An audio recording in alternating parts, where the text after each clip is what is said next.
శ్రీకాకుళం రాజకీయాల్లో కీలక పాత్ర పోషించే ధర్మాన ప్రసాదరావు రాజకీయంగా సైలెంట్ అయ్యారు. జగన్ కేబినెట్ లో మంత్రిగా కొనసాగారు. 2024 ఎన్నికల్లో ఓడిపోయాక సైలెంట్ అయ్యారు. రాజకీయంగా ఎలాంటి కార్యక్రమాల్లో పాల్గొనలేదు ఆయన. వైసీపీ పిలుపునిచ్చిన కార్యక్రమాలు, నిరసనలు, ధర్నాలు ఏవైతే ఉన్నాయో దాంట్లో కూడా పాల్గొనలేదు. అయితే శ్రీకాకుళం నియోజకవర్గంలో వైసీపీ ఉందా? వైసీపీ కార్యకర్తలు, నాయకులకు భరోసా ఇచ్చే దిక్కు ఎవరంటూ వైసీపీ శ్రేణులు ప్రశ్నిస్తూ ఉన్నారు.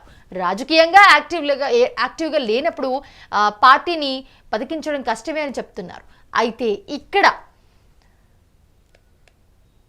ఏవైతే కార్యక్రమాలు ఉన్నాయో, పార్టీ యాక్టివ్గా లేనప్పుడు పార్టీ కార్యక్రమాలు ఏవైతే ఉన్నాయో దాంట్లో పాల్గొన్నప్పుడు పార్టీ కార్యక్రమాలు నిర్వహించడానికి, పార్టీని బలోపేతం చేయడానికి కొత్త నాయకత్వాన్ని సిద్ధం చేయవలసిన అవసరం ఉందంటూ కూడా వైసీపీకి అధినేత జగన్ తేల్చి చెప్పేసినట్లుగా తెలుస్తోంది. పార్టీ ఇన్ఛార్జ్గా నియమించిన, పార్టీ కార్యక్రమాలు నిర్వహించిన నాయకులు ఎవరైతే ఉంటారో వాళ్ళ నుంచి ఖచ్చితంగా వివరణ తీసుకోవాలి అని జగన్మోహన్ రెడ్డి ఆదేశించారు.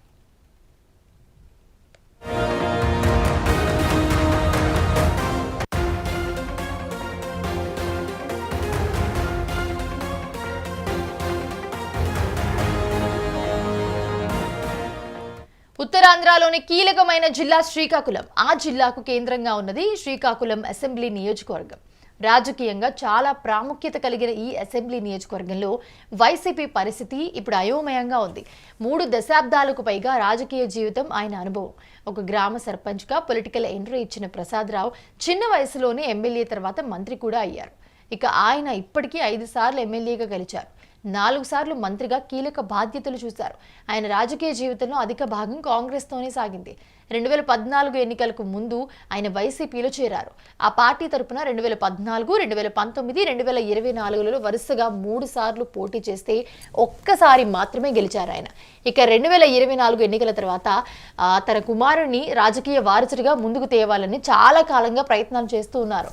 అయితే ధర్మాన రామ్ మనోహర్ నాయుడు ఎవరైతే ఉన్నారో ఆయన ప్రసాదరావు మంత్రిగా ఉన్నప్పుడు రాజకీయంగా చురుగ్గా వ్యవహరించారు. నిజానికి 2024 ఎన్నికల్లో ఆయనకి టికెట్ రామ్ మనోహర్ నాయుడుకు ఇవ్వాలని చెప్పి ధర్మాన ప్రసాదరావు కూడా కోరారు.